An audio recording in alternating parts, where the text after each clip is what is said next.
All right, another podcast today with Heather Holmes-Lonergan Ph.D. Talking about stuff to help you out with your mental health, your nutrition, and overall well-being, especially in a post-COVID world in Colorado.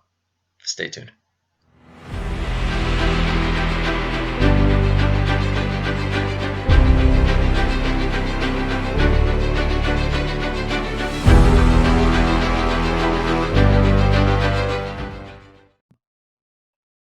All right, hey everyone, Mark Foley here with Inner Revolution Fitness, bringing back Heather Holmes-Lonergan.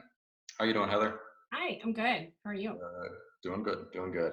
Good. So I wanted to bring Heather back on because a lot of people are having mixed emotions and some weird feelings about the country, the states, and the counties starting to open up again. So just wanted to have a discussion with her and get some of her expert opinion on it. Yeah, great, great. I'm excited to talk about it. Yeah, me too. Me too. All right. So like the first question I have is like knowing that things will start to open up slowly, like kind of trickle back, and how do we manage our frustration and worry about that? Like everything's starting to open up again.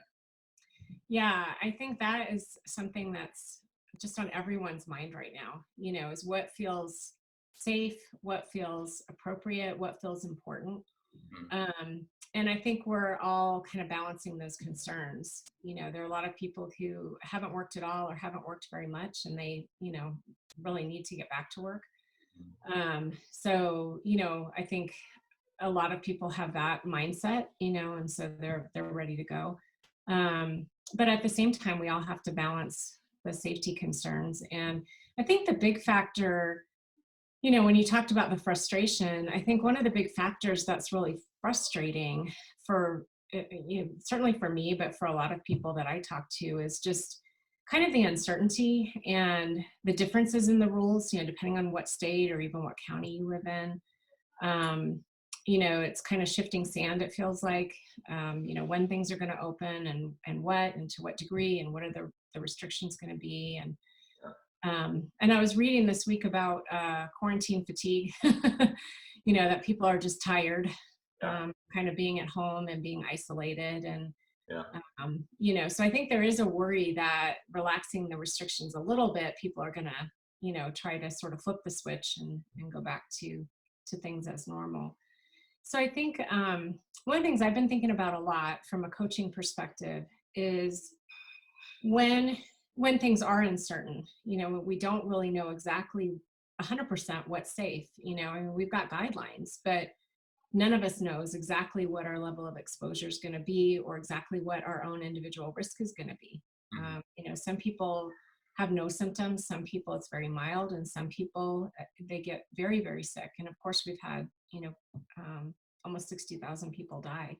yeah, So, given that that's hard to predict with any certainty, um, and again, the uncertainty around the rules, what that does as far as our mindset is it tends to put us into a place of fight, flight, or freeze. It tends to activate our defense mechanisms because our brains don't really operate very well in a fear state. We don't like to be afraid. We don't like to feel uncertain. And so I think what that leads to is people, um, really kind of grasping for an outcome that they can hold on to. We want to have some certain prediction for our future. When can I go back to work? What's it going to look like? And we want to feel in control. yeah, Uh, so that's what I'm seeing a lot of, is people trying to have some control, and sometimes grasping at information that may not be always the most reliable, because they just need some certainty about what they're doing, and about what's to come. yeah, So I think to manage it, I think one thing that really helps, and this is something I talk with my coaching clients a lot about, is trying to not be so attached to a particular outcome. We don't know what the future is going to hold. We don't know what it's going to look like. We don't know how it's going to change. As people start to go back to work, we may have an uptick in cases, and then we may have to change things again. I know a lot of parents are feeling the strain of having to homeschool their kids and trying to work either at home or still trying to go to their jobs. And and they worry a lot about the fall, what's going to happen in the fall with school. And parents who have kids going off to college, I have one of those, and what's going to happen with that. Mhm. And I've certainly had my moments, of going through the frustration of dealing with all that too. And what I've tried to do for myself, and I think this is something that's helpful for other people to try to do as well, Yeah. is to realize that the reason we're frustrated is because we have an expectation for what should be happening or what's going to happen. And that expectation just can't be met right now, and so I think it's a little more effective to try to just deal with what is, what is the situation right now that I'm in.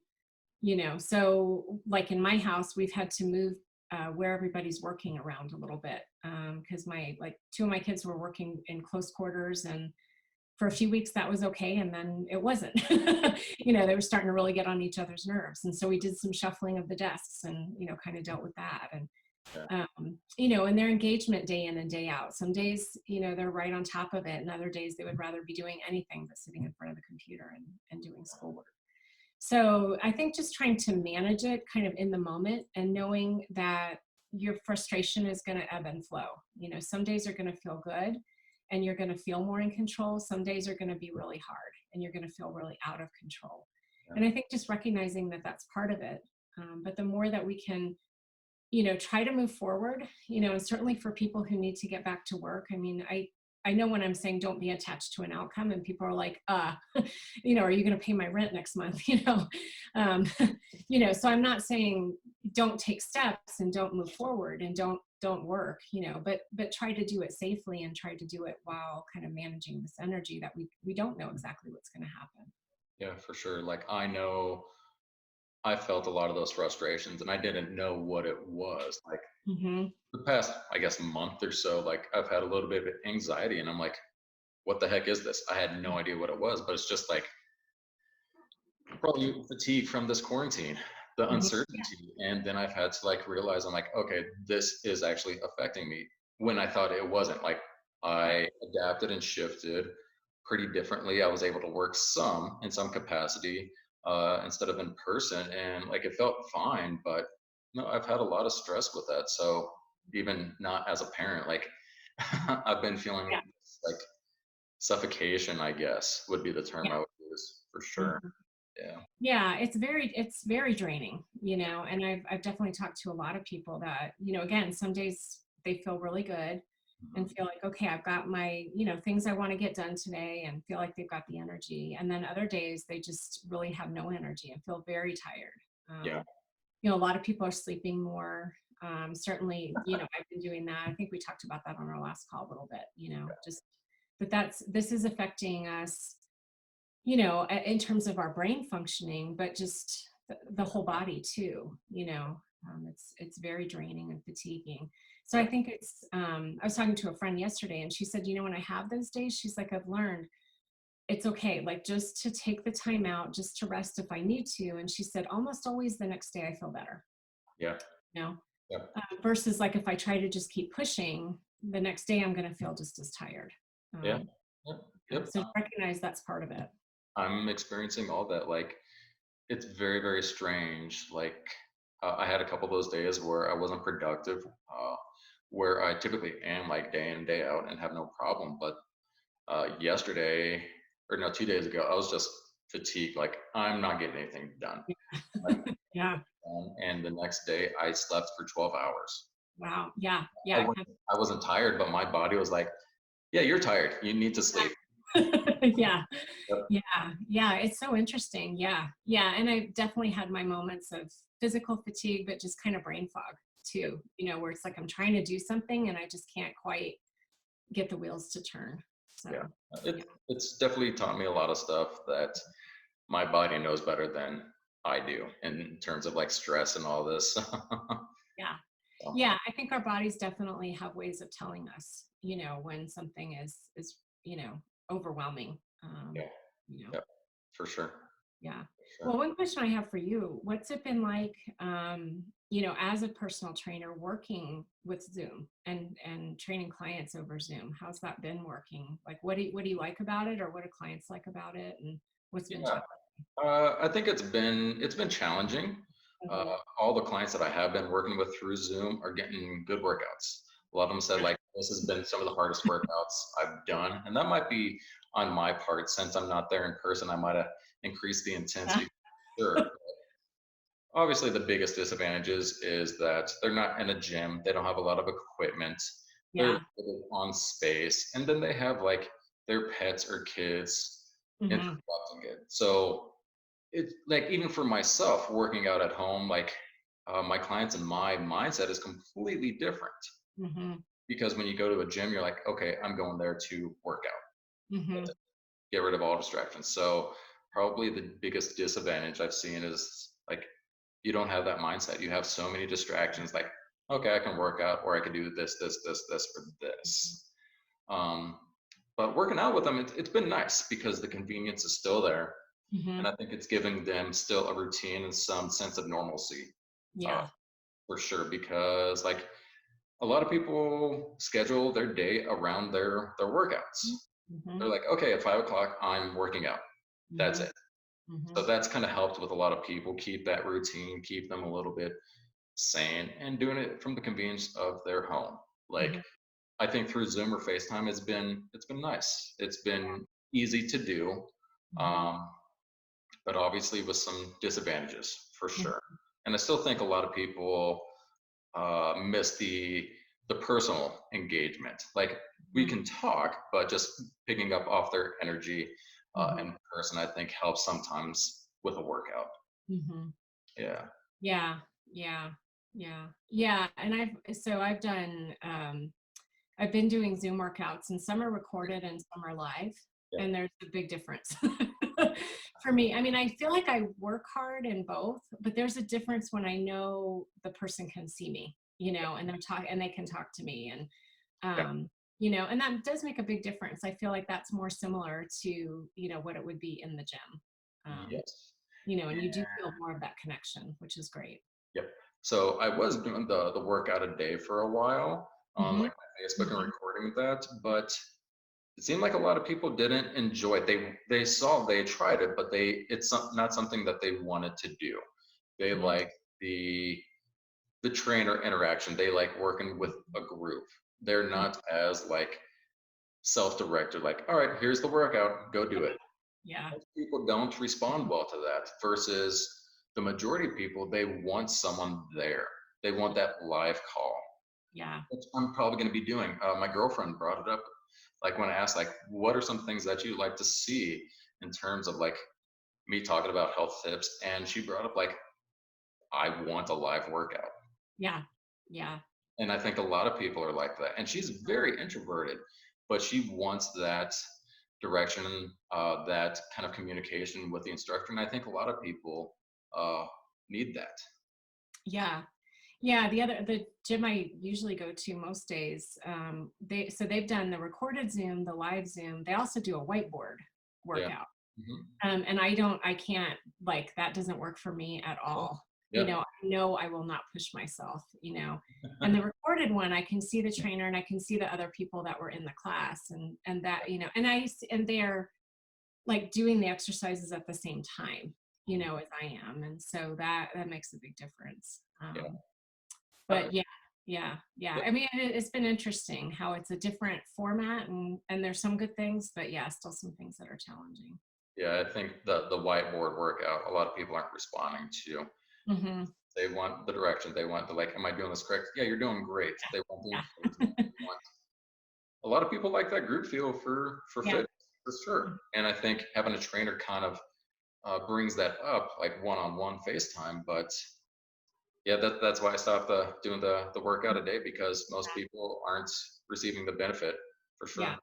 Yeah. Just the engagement. Yeah. Yeah, so I think Zoom, I think, is the best thing we can have right now Hmm. until things start to open up for sure. Yeah. Yeah. Yeah. And Uh, what do you think, like, what do you have in mind, like, as you start to get back to work and open up, like, what are the things that you're going to be thinking about? Safety. Safety Yeah. is the number one thing. That's the most important thing. Even before like the health scare of COVID, Hmm. it's always the safety of the client. Hmm. That's why I have a job, is to keep people safe, to Mhm. make sure that they keep on moving and progress. Then on top of that, the safety of like the cleanliness of the environment, all Mhm. the equipment's wiped down, everyone's washing their hands, Mhm. and still like there's going to be restrictions that I will implement and the studio will implement as soon as I get some people back in the studio. Is still keeping a 6 feet rule. Mhm. Like Yep. even myself from the other person, I won't be doing a lot of physical cues anymore. It'll be a lot of verbal cues and saying like, do this, do this, do this, instead of just manually adjusting them. So those are some of the things that I will have to implement Yeah. for myself and for the other people for sure. Mhm. So going forward, it's just going to be a post-COVID world for sure. Yeah. Yeah. Yeah. Yeah, Yeah. and definitely going to be wearing masks. I will. Some of the clients, it's optional Mhm. that I'll have them do. If they feel more comfortable with it, great. But if not, that's fine too because it's actually incredibly hard to breathe with a mask on, and then you start working out. It's just going to make it that much worse. Yeah, we did a hike a couple weeks ago and we had masks on and I could definitely tell when I was walking uphill with the mask on, it was a lot harder. Yeah. So, Uh, when I first started wearing a mask, it was way too tight, and I was starting to get a little bit of anxiety and panic because I can. yeah, well, there's that too. Yeah. Yeah, a lot of people have a little bit of claustrophobia with it. So, yeah. Yeah. Um, Yeah. Yeah, I like the post-COVID world, I think that that really ties into what I was saying. It's like, yeah. if we're holding on to this idea that things are going to look the same, you know, um, we're just going to end up being really frustrated, I think. So Yeah. if we have Normal to, seems. Yeah.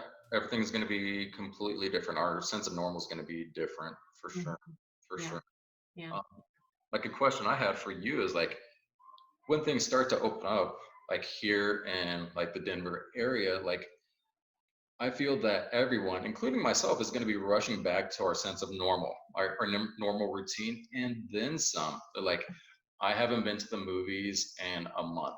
Mhm, Then mhm, everyone's going to be going back to it and not going to be employing the 6 feet rule, not caring about the safety of others. Like, I feel as soon as this bottleneck and we're like let off the leash, mhm, everyone's going to be doing everything again. And I don't think that's healthy in terms of my like history of was it the Spanish flu outbreak mhm, because mhm, they had implemented like the mask and stay at mhm. home orders and then they're like okay everyone can go back out and then everybody went out and then you had the second wave of the Wave. Spanish flu and it was way worse than the first wave. So for me personally, I find that scary, but I could also be a part of the problem because like I haven't seen my family in person for a month. I've only seen one person through this Mhm, entire time, and I haven't done anything that's kind of part of my routine and stuff that I enjoy. Like, mhm. yeah, what's like some tactics or ways for you to like pull us back into reality instead of like going back to the sense of Yeah. normal? Yeah, I think there again, I think it's if we have in our mindset that when things open up, it's going to be just like it was before. Yeah. Um, that's I think that's problematic. I do think, like you said, it's post COVID, Hmm. or or mid COVID or something. I don't even Right. know. Yeah. We don't know what the time frame is, but I think for me, the things I think about are that, like I said before, we don't know yet what exactly all the factors that cause some people to become very ill versus not. I think once we have that information, I think that will help, people make decisions. But until then, I think you have to take the safest course of action and you have to look at how businesses are running things, Hmm. and if they're not practicing, like at the theater, let's say, if the theater isn't implementing social distancing or they're not enforcing it, Yeah. then maybe you wait, or maybe, you keep, watch one more at home. I mean, I know we're doing a lot of that right now, but Yeah. so I think it's too, you have to think about your individual risk factors. I have a little bit of triggered asthma. It's not severe, but Mhm. it's something I think about. I really have limited um, where I'm going and what I'm doing. Like I've started getting grocery delivery because I just the couple times I went to the store, it just, I didn't feel comfortable. I felt anxious and stressed while I was there, and I felt very drained when I got home. And I thought, okay, what, why am I putting myself through this if there's an option? Right. So I think, knowing more about the data, and again, why are some people getting really sick once we know that? I think once we have treatments, there's so much research going on right now, but it's all being done as we go, as we progress through this. And so there's progress being made. And I think in the next couple months, from what I'm seeing anyway, with some of the trials, we'll know more. Mhm. But those two things really hold me back. I don't know if I'm going to be one of the people that gets really sick. And if I do, I don't know if there's going to be an effective treatment right now. Yeah. So those things, those voices speak really loudly for me. And that keeps me. So I'm going to take things very slowly personally, for myself and my family. So I think that, but at the same time, we have to balance that again with people's need to work, but I think people's need for social interaction. Um, there's definitely consequences to being isolated for, long periods of time. And like, I think in our family, I think we've managed really well, like you and I talked about on our last call, really looking for the opportunity. And we found a lot of it just in not doing all the running around that we were before, and a lot of the people I talked to, they've said the same thing, like just kind of being forced into it, but still having this time to just slow down and be at home and be quiet and be still. I think a lot of people have really had time to reflect on what their values are, what's really important, what really matters, what do you really need? What I found is there's not, a lot of the things I felt were so important to go and do before don't feel as important now. It's not that they're unimportant, but they're not as important. Yeah. And so I think it's a matter of thinking about, as we do go into this new normal, what aspects of your old normal do you feel like you have to sort of carry with you to feel happy, to feel fulfilled, to feel like you're living your life? Mhm. And I think that list is a lot shorter if people really sit down and think about it. That list is shorter than maybe what it looked like before. So I think being really thoughtful, being cautious, and thinking about what makes sense for you. If something doesn't feel right, then just don't do it, or wait a little longer. Yeah. If you can. I mean, like I said, I know there are some people who need to work, and Yeah. so if you're in that category, then yeah, do the things you talked about. Get back to work, Mhm. so that you can pay your bills and keep your health insurance and all those things that you need to do. Yeah. But figure out how to do it in the safest way you can. Yeah. And that goes on with like a follow-up question is that it seems like having your own boundaries and understanding other people's boundaries is a good practice. Like you and I are practicing a lot of healthy like Mhm. strategies for this, but I'm getting frustrated when I do go out, which is limited, and there's a lot of people that are avoiding the good practices. Like they don't take this as seriously. Yeah, And it's really tough. Like, and if this, like, when I go out, I see very limited people, but once things start to open up, then there might be more and more that avoid the good practices, and that's hard. It doesn't make me feel safe, to be honest. I agree. Yeah. Yeah, I have the same feeling and the same reaction. And I think that there's a certain degree. I mean, obviously we can control our own choices. We can't control other people's. We can try to set boundaries, and so I think if we know that people are not being safe, like for example, we know that they may have been exposed to somebody who's been sick, and then they're saying, do you want to get together? I think that's a time to set a boundary and to say, no, not right now, or maybe in a couple weeks. And then I think trying to just do what we can, to help ourselves feel safe. One of the first times I went to the store, when they, had started the recommendation that you do wear a mask, and I had one, and the people who didn't, I'm like, oh, why aren't you? And then I was feeling frustrated, a little bit angry, and then I was driving home, and I was like, all right, do I want to, like, if I sit and stew, in my frustration, my anger, that's not really good for my immune system either, so what can I do about this, Yeah. So as I was driving home, I tried to think, I made sort of a mental list, of all the reasons that people might not have been wearing a mask. And, sometimes people forget, like it's not a habit yet, you know. Um, some people are kind of following the rule that if they're not sick, it doesn't do any good, you Right. know. I don't totally agree with that, but I can understand it. Yep. Um, like we were just saying, some people feel claustrophobic with a mask on.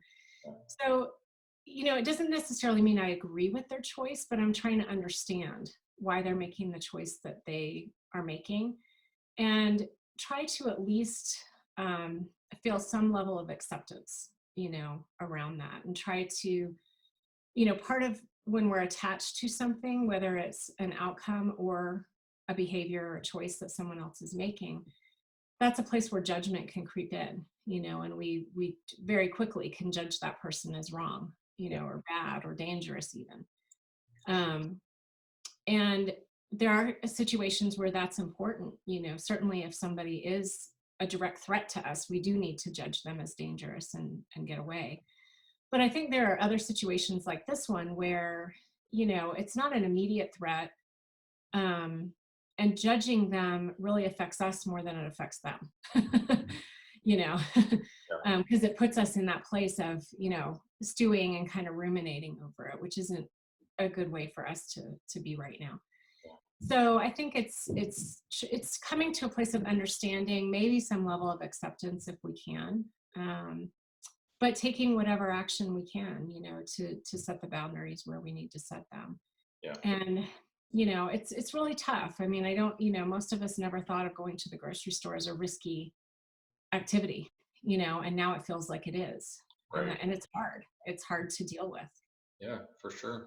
And like I practice as best as I can wearing a mask, but I went to the store and I forgot. I was driving around doing some basic Yeah. errands and I forgot my mask, and then I went into the grocery store because it was part of my errands. And I was like, oh crap.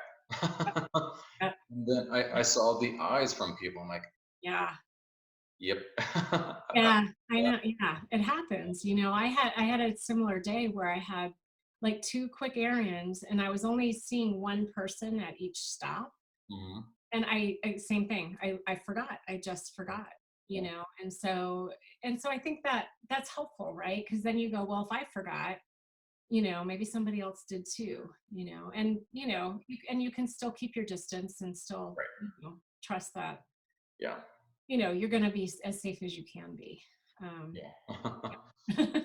you know, Yeah. we're all too, and I think at some level, I think we're all doing the best that we can. We don't always agree with what somebody else's best is, Right. but everybody's trying to get through, you know. Yeah. It seems like that, and I can be quick to judge when, again, at the grocery store, since that's pretty much the only place I've gone to, is like people that aren't wearing masks and that are close to me. Like maybe they Yeah. just forgot, but Yeah. it still Yeah. infuriates me. I'm like, I'm working so hard to keep my distance and wash my hands and wear a mask and all these practices that aren't normal. And then this person just, in a blink of an eye, is just avoiding all that and kind of putting me at risk in my head, at Right. least. But maybe Right. they forgot too. Maybe they forgot. So I should probably be not as quick to judge, even though it's easy. It is easy, and I think it is. I think there is a level at which it does feel selfish, Yeah. for when you're trying to make the right choices and other people don't seem to care. Yeah. But then that's the judgment piece of how true is it, that they don't care. And in some cases it could be true. In some cases it could be like you said, maybe they forgot. Yeah. Maybe they don't care, and that's their thing. That's Yeah. cool. Yeah. But there again, it's like we can still try to, then we, sort of slowly back away and, you know, trying to do what we can, Yep. and stores are trying to do, what they can. Like I know our grocery store that's closed, they have, one-way aisles now where that way you can avoid passing people. And Yep. so I think, like I said, everybody's kind of figuring it out and trying to adapt as best as they can. And I Yeah. think for me, as long as I keep that in my mind, that helps me manage my frustration. Yeah. But you brought up a good point. Is like you need to figure out what's good for you, and you like Yeah. you're avoiding the grocery store and you're having the delivery Right, system because right. it brings up anxiety and it makes you stew on some ideas, and it's not healthy. So Yeah. I think that's a great idea, but you just need to be kind of in tune with yourself, right? Exactly. Yeah. Yeah. That's exactly what I would say is, kind of be, think about your values, your standards, your boundaries, what makes you feel comfortable, Yeah, and then make your choices based on that. yeah, for sure. So Cool. yeah. So another question is that a lot of people are missing the energy of people. Like I Mm, talked about briefly with like personal training, some people feed off that. mhm, And then a lot of people feed off like crowds and concerts and events, sporting events. mhm, And like obviously sporting events are gone for a while since that's going to throw out all the safety rules right out the window mhm. because well, you're scrunched in like a can of sardines. But Right. it seems like Zoom and FaceTime is just not hacking it for people. It seems more of like just a band-aid. Like, Mm. what are some things that you can do to help out with some of those people that need Yeah. that connection? I think that's such a good question, and it's definitely something I see more of. Now that we've been in this kind of phase for um, more weeks than the last time we talked. So, and I know for everybody it's a little different, but let's say 6 to 8 weeks for on average for people now. And and yeah, definitely, the longer it's gone on, I think the harder it's gotten on that dimension of connection. Yeah, And trying to feel connected to people, and particularly for people who are extroverted, and really need the face to face, in person contact. yeah, I think for those people, particularly, but for all of us to some degree, I think Zoom and FaceTime they're really good substitutes. I'm happier having it than not. If I had to rely on phone calls, that yeah. would be good, but this is better. So you just get, you get more levels of interaction this way. Mhm. It's not the same as being in person. So what I've seen a lot of people do is find other ways to feel connected. So people are, they're taking small gifts to people. And one of the things that our community and a lot of communities are doing is an adopt a senior program for the high school seniors. Okay. Um, so because they're not in school and they're not getting to do a lot of their end of year events, and graduation is up in the air for a lot of them as Yeah. to whether there's going to be a ceremony. So, and sometimes it's people that the student knows, but sometimes it's not. Sometimes it's just people from the community, or, maybe, somebody in my circle that doesn't know my kid, but they want to, be involved. Yeah. And what they're doing is kind of sending them little notes, sending small gifts, sending, maybe making a sign, putting it in their yard, that kind of thing. Yeah. And I think it's just this feeling of wanting to connect, that and it's really taken off. Like we had one just for sort of our area, and then it sparked groups in other areas of Denver and, in other parts of the country. And I think people just they want that connection. Yeah. So I think finding things like that, I think, if there are ways to volunteer, safely, that's a way to feel connected to your Sure. community. Um, I think, you know, doing things like some people are using Zoom and FaceTime in really creative ways. So they're doing game nights.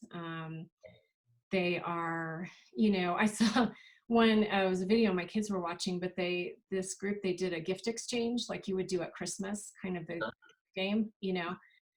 So one person had all the gifts, but everybody else was on Zoom, and it was like, well, do you want to keep this gift or do you want to trade it? Yeah. That's cool. And then at the end of it, the person who had all the gifts was going to mail them to everybody. That's cool. Uh, That's really creative for sure. Yeah. Yeah. So there's lots of, I think there's lots of fun and creative ways to use Zoom. It's not just to have a conversation, that people are figuring out. And I think that increases the level of connection Mhm. too. Um, So I think it's really, kind of thinking outside the box a little bit. you Yeah. know, thinking about, well, again, it's like I can't go and do things the way I'm used to doing them, but what can I do? What Yeah. opportunities do I have? You know, and figuring that out. And like my husband for his work, they do like a happy hour. But what they did last week was you had to pick like a really funny picture, you know, and use it as your background. But and not like it had to be something from your like camera roll, you know, something personal. So we had a turkey in our yard, so we had a picture of the turkey and Yeah. he put that up. So you know, so I think it's you have to be a little bit creative, but that's a good thing right now, you know, helps you use that part of your brain that maybe you're not haven't been using for a little while. Yeah, for sure. Like Mhm. I've done some of the games over the internet, like on my phone. Like there's an app called House Party, and Yeah. it's Yeah. pretty cool. It's fun, but I've seen all those creative ways that people are using Zoom or FaceTime or what have you. Like, have you heard about John Krasinski and his son Good News? Oh my gosh, yeah, we're huge fans. Yeah. It's actually pretty cool. I saw a Yeah. couple of videos, and one he did talking about the seniors is he developed a virtual prom for everyone. I was Yeah. like, Yeah. that's something I never would have thought of, but that was so creative and fun. And Exactly. Yeah. yeah, obviously has a bigger pull than like say I would, but I guess a lot of people can come up with similar things for sure. Right. Yeah. Yeah. Yeah. So I think, you know, I think it's again something that's really hard for people, again, especially people who are really extroverted. Yeah. But I think the more that you can um, you know, just acknowledge that it is difficult, but there are still ways to connect. And, you know, what can you think of? What can you figure out? What can you create? Yeah. You know, let that creativity flow. Yeah, for sure. No, that's really good. Being creative is obviously needed in this time. Yeah, for sure. In lots of ways. Um, what has this time taught you? I know it's taught me a good amount. Like for you personally, what has it taught you? Boy, it's such a good and important question. I think what it's taught me is I think it's taught me that I don't need as much as I might have thought. Yeah, You know, when it comes down to it, I think that the needs I have are, you know, probably pretty simple. yeah, You know, and it's really that um, I've enjoyed working at home, even juggling that with my kids and their schooling. mhm, I've really learned that um, eh, my kids needed more time together than we were giving them 100%. before. Yeah, you know, and now that they've been together, they bonded, you know, in a way that I don't think would have happened otherwise. And I've heard that from a lot of my friends that have kids too. It's been really cool to see. Um, I think I've learned I think I've learned that humans, you know, and myself included, I think we are way more adaptable and way more resilient than we give ourselves credit for. Yeah, You know, I think like we were just talking about, you know, look at all the ways that people have already figured out to connect, you know, just in a matter of a few weeks. Um, and you know, I read a quote from Mark Cuban yesterday. He was saying, you know, now is the perfect time to start a business. You know, if you have a creative idea and you've got the energy to do it, yeah, um, you know, this is perfect timing. And yeah, I think that we're going to see a lot of that. I think we're going to see creativity, innovation, solutions to problems. You know, there's going to be a lot that's going to come out of this. yeah, But I think the biggest thing I've learned over and above all of that is the importance of just slowing down, you know, and it's something as a coach, I found myself combating a lot in myself, but also with my clients is there was this pressure, you know, around productivity and sort of a push toward materialism, you know, and goals would be set around productivity and sales and business and, you know, and all of that. And I think that for a lot of people, this time has meant a realignment, you know, of their values and what's important. yeah, But I think just having these empty spaces of time, you know, whether it's to sleep or whether it's to hang out with my kids and just do something, you know, very low key, or whether it's just to think, You know, what I found is I've been able to do a lot because I've had these like long stretches of uninterrupted time. Yeah. And that's what I think that's the biggest thing I've learned, is how important that is and how many of us weren't getting it before. You Yeah. know, that's why so many people were tired and burned out because they Mhm. weren't sleeping enough and they were just running, running, running, you know, all day. And I certainly had days where I was one of those people. Yeah. Um, and I think what this has taught me is that that's not really what we're built for. You know, we are built to be creative and productive, but we are also built to rest. Yeah. You know, and I'm sure you could speak to that from, Mhm. you know, kind of the physical point of view, but we're built to rest. And when we do that, that's when we really can, when we come, you know, it's like having a down day and then the next day you feel so much better. Yeah. Like that's such a metaphor for really, I think how, you know, a lot of us should try, at least try to be living, Yeah. as we go forward. So, No, for sure. Like going off that, like people don't realize the power of boredom. yes. Yeah, Being exactly. bored, having that time to rest and to just reflect, and then turn that into kind of a positive. Like having so much time to yourself, people are getting bored, but then Mm-hmm. they're coming up with cool things. Like Hmm. for myself, for my business to keep myself busy, I started doing like these podcasts and stuff like Right. that. And I've been enjoying it, and Hmm. it's been nice. But an equation that I use all the time is stress plus rest equals growth. Yes. Yeah. Yeah. I But love. if we're stressed and we're constantly producing and being productive, we will never have the rest time to reflect and to recuperate and then come back with a better stress and like for you to grow. So Hmm. Yeah, to really regenerate, you know. exactly. Yeah. Yeah, I heard a podcast recently, and the way she described it was lying fallow, Okay. uh, which could mean literally like going and laying in the grass somewhere. But it could be, it's exactly what you said. It's having time to just allow yourself to be bored. You Yeah. know, I think particularly with media and technology, you know, we had reached a point where we were never bored, we were never still, we were never quiet. Yeah. uh, you know, and it's really the analogy she uses, that phrase, that lying fallow phrase, because it's very much like a forest, or even what happens in your backyard, you know, in the wintertime, in the fall and the winter, right? The leaves fall, the plants die, the grass dies, Mhm. and everything lays fallow. And that's what creates the right environment for the growth Yeah. in spring, you know. And it's Exactly. so that analogy is very similar to what you're talking about, you know. And I think all of us with kids at home, we've seen it in our kids, you know, the I'm bored. Yeah. What are they figuring out? They're doing, I mean, my kids are doing all kinds of stuff. Sure. You know, they're pulling out clay and art supplies and they're building forts outside. And, you know, I mean, they're finding all kinds of things.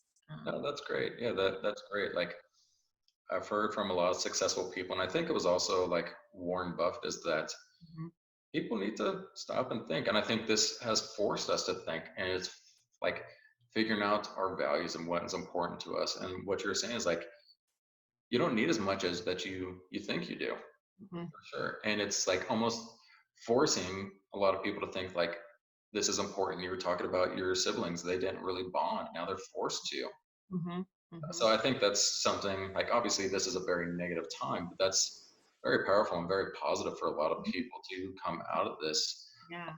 on the other side, like have a better sense of yourself, like your values, and you have maybe a little bit more energy when you come back, like going back to work, or if you want to change in a career path or just something, it's just going to be all the things you took for granted are going to be not taken for granted as much.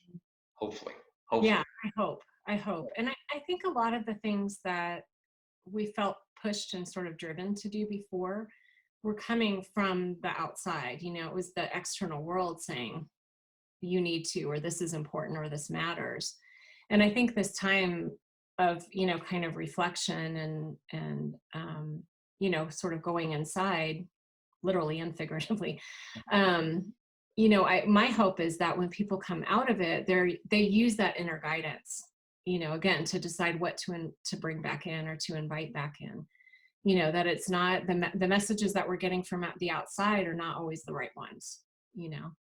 So That's great.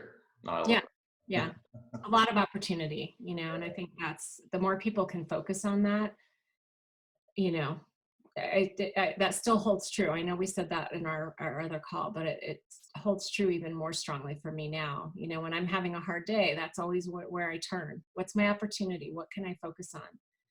Yeah, What is good that's happening right now? So yeah. that's great. This has been a good conversation for sure. Yeah, yeah, really good, really good. Very cool. Well, I'm all out of questions. Okay. One question I had for you that I've seen come up a lot. It's been interesting just for myself with managing nutrition. Um, it's been so interesting to see some people, and it's very similar to exercise, where some people are trying to keep their same habit and their same routine, and then some people are sort of like, wow, kind of, I need this or I need that to feel better, so there's a lot of kind of emotional needs being met. um and certainly that's affected me, where I felt like, oh, I want more chocolate, or I want more, something else, a glass of wine or something. Mhm. um so yeah, I'm kind of curious just what you've observed, and what sort of guidelines you might give to people, to manage, knowing that we're in a really stressful time, and Yeah. things are hard, and some days, you know we might feel pulled toward those things that are going to meet maybe an emotional need. Yeah, I've seen that, and I've definitely seen across like the social media that instead of like the freshman 15, it's like the COVID 15. Yeah. Yeah. A lot of healthy nutrition habits went out the window, like blah, Yeah. for Yeah. sure. But that's okay. Like you have to like forgive yourself if it's like a stressful eating time and that's helping you cope. That's okay. Mm-hmm. Just don't beat yourself up about it for sure. But one of the things, like, I think a lot of people are just eating and snacking because they're bored. Yeah.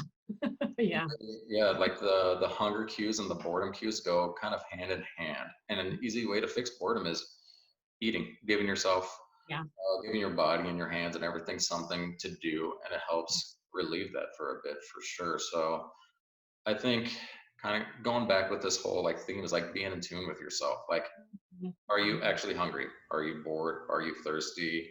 What's truly going on? And then, like, if you have some of those signals, like maybe sit back, breathe, and think about it. Like, if you want to have like really healthy eating habits, sit back and kind of reflect on it. And I think that's been helpful for Mm-hmm. myself included because, like, I get bored and sometimes I grab like a jar of peanut butter and then the jar of peanut butter is gone for Yeah. sure. Yeah, like something that you would have eaten anyway, but Yeah. you're sort of eating more. Yeah. Yeah. Yeah. Yeah. But for me, the biggest strategy that I've had for myself and I've implemented with a lot of my clients is still have a mealtime. Mm-hmm. Mm-hmm. Yeah. There isn't sections where like, all right, it's before work, so we're gonna have breakfast. Mm-hmm. It's midday of work, so we're gonna have lunch, and then we get home after work, then we have dinner. Mm-hmm. People don't have work or are working at home and they have constant and easy access to food.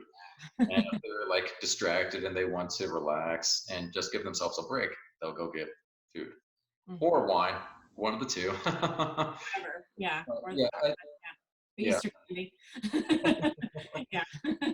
But I think still having a schedule and still having a meal will Mm-hmm. help out a ton because like if you're just at home and you don't have breakfast, then you'll just like grab some easy snacks that you can eat while working. Mm-hmm. Like I know a lot of my clients work at their desk and eat lunch from their desk, Mm-hmm. and they just keep on eating. Mm-hmm. So, and if you don't have like a strong meal, you'll always be kind of hungry. Like if you have like say like a peanut butter and jelly sandwich, not like a very heavy meal, but just something like quick and easy, they'll fill you up for like maybe an hour, maybe 30 minutes, depending on the individual. But you do that, then you'll have another one, then you have another one, then another one. And you don't have something that will hold you over. Hmm. for like a couple of hours. Yeah. Yeah. So I Yeah. think, That makes a lot of sense. Yeah. yeah, Yeah. just figure out what's important to you, and like if you are stress eating or if you're snacking all the time, it's okay. You're Yeah. human. Yeah. Forgive Yeah. yourself. I love that. I think that's Yeah, so important because it is really easy to judge yourself, yeah, for what you're not doing for sure. during this time, in a lot of ways, but certainly it comes up around eating. Yeah, Yeah. like I Yeah. know for myself, I've been cooking a lot more, Hmm. and that's Yeah. that's helped out a ton with me. Whenever I get hungry, I cook, Yeah. and I've had pretty good success with it. I'm learning some stuff about for myself, and it's been good. It's Yeah. been definitely a learning curve for sure because I'm very prone to snacking because even though I'm a personal trainer and nutrition coach, I still love junk food. Hmm. It's Yeah. Yeah. delicious. Yeah. But Me too. yeah, Yeah. but like say like chocolate or a bag of chips, it's so easy to just keep on eating because it's not filling at Mhm. all. It's not going to be in your stomach that long and it's going to go away. It Yeah. doesn't matter if it's like if the bag is 1,000 calories, it's probably still not going to fill you up. Mhm. And just keep on going and going and going until you snack enough to where you feel full. And after you feel full from snacks, that's probably close to 3,000 calories, and that's more than I need. Even when I'm working out hard, that's more than I need. Right. Right. In a But day. Yeah. yeah, and I think again, it goes back to what you want. If you Mhm. want to lose weight or if you want to maintain your weight, you need to figure out what is important to you. Mhm. And if maintaining your weight is, maybe don't buy that bag of chips at the grocery store. Maybe not buy the stuff that it's easy to be tempted by. Mhm. Yeah, yeah. The couple times I went, in person, I definitely felt that pull, and I was like, Yeah. okay, don't even go down the aisle. Just don't. When I'm ordering, it's easier because I just don't. Yeah, I just don't add it to the order. I don't even see it. Yeah, Uh, exactly. Like if you're gonna cheat, well, I say cheat, but it's not necessarily cheating. It's just making a making a decision choice. that you don't want to do. Yeah, Order out and buy a smaller quantity yeah, because there's some bags of chips that are easily around 2,000 calories and I can finish it in one sitting, yeah, but I never yeah, buy it yeah. because having a lower weight is important to me and being healthier Hmm. by not eating it is important to me. But Yeah, I'm still definitely human, and right. if I have had a crappy day or if like this whole thing's been stressing me out, yeah, maybe I will buy that. Maybe a smaller quantity than a full bag for sure. Yeah, like the checkout size bag versus like the Costco bag, Oh yeah, I'm very guilty of buying impulse buying at the checkout. Like, the checkout, oh, yeah, I see that candy bar. yeah, Okay. Yeah. yeah. Well, I have found, I mean, I think everybody's cooking more. We're definitely cooking more. Yeah. And I cooked a lot before, but there just were enough times where we were running and doing or back and forth between places. That's what I've really noticed. Like we're not doing fast food hardly at all. Yeah. Um, we're getting takeout like once a week and that's it. And it's usually not fast food. So, that's almost gone, Yeah. which is great. And I've noticed for myself, well, one, like I was doing intermittent fasting before, and the first probably the first week or two, I was like, I don't know, there was so much other stress. Hmm. But now I found I'm back into that schedule. Yeah. And that really helps because I feel, it's like if I want something, I try to have it in that window. If I don't, and certainly some nights, I don't. Yeah. But I kind of try to practice what you do. I just make it a conscious choice. Like I'm choosing this and I'm going to really enjoy it. Yeah. And I'm not going to beat myself up over it, and that's helpful. But the other thing I've noticed that's really interesting is eating at home all the time. I've really noticed I'm not eating as much. Yeah. Isn't it weird? I don't know if you've talked to other people that have noticed that, but I just find maybe because I'm just slowed down generally with everything, I'm not rushing around doing things. Mhm. I think I'm paying a little more attention, to when I start to feel full, that I've been able to just say, okay, I'm not gonna eat anymore because I'm not moving as much. I am sitting a lot, and I'm like, yeah, I don't need as many calories. And anyway, it's been interesting. Like the whole connection to food and eating, and the normal routines are all different. So Yeah, I think you just learned a very, very valuable lesson in nutrition. yeah, I think I did. A lot of strategies for people to eat healthier or lose weight or keep a healthy weight are kind of intertwined with what you just said. Hmm. So some things that I heard is you're eating at home, so you're probably eating more whole foods and Yeah, stuff for that isn't as sure. Mhm. processed. Yeah, And not processed. Yeah. that's big for people just to slow down or slow your digestion down so you don't eat as much, which is great. That's one of the big benefits of eating whole natural food is that by eating it, you don't eat as much calories for Yeah. sure. Yeah. Versus like, again, like the bag of chips that I keep Mhm. on talking about, Yeah. it's heavily processed and it's easily digestible and it's not filling. So you're eating more calories of a bag of chips versus a potato. Hmm. Hmm. And also, you're talking about the whole slowing down thing. Hmm. Oh man, just being in tune with like your brain and what it's saying. Like if you're if you typically eat lunch in like 5 minutes, you Yeah. will eat. I think it's about 15 to 20% more calories Hmm. versus if you're sitting down with your family and talking and just relaxing, where it might dinner time might take 30 minutes to an hour. You're Hmm. Yeah. less because your body was like, hey, we're full, we're good. Hmm. You're listening to the Yeah. cues that your body is telling you, and Yeah. that's so important. That's awesome. I'm happy to hear that. Really, yeah, it's been really interesting. And it's not something, it's not like I was really conscious before that I was trying to go fast, but Yeah, like dinner time is such a great example. Like before, the kids are, they were always kind of mindful of their homework if they hadn't finished something, or like one of my kids, he had evening basketball. So it's like we had to eat at a certain time so we could get to yeah, basketball on time. And so I think, not that we really try to make a point of sitting down and eating together as a family, but there were times I think where it was, kind of, okay, let's on yeah, to the next thing, and now there's nowhere to go, there's nothing to do. And it's very much that sort of that Mediterranean style of like you sit and you kind of linger over your meal, and you're not yeah. in a hurry. And yeah, it's really amazing what an effect that has. So No, it's really beneficial. And it's just being more in tune with yourself. And it's like your body knows what to do if you're trying to be healthy for sure, but you have to be mhm. listening to it. And Yeah. I'm 100% guilty of it. Is like I eat a lot like on the go. Like I Mhm. Yeah. like before all this happened, I was constantly going. I Mhm. was going to appointments and having calls and this and that and just trying to fit in a lot of things. And then I had to squeeze in mealtime.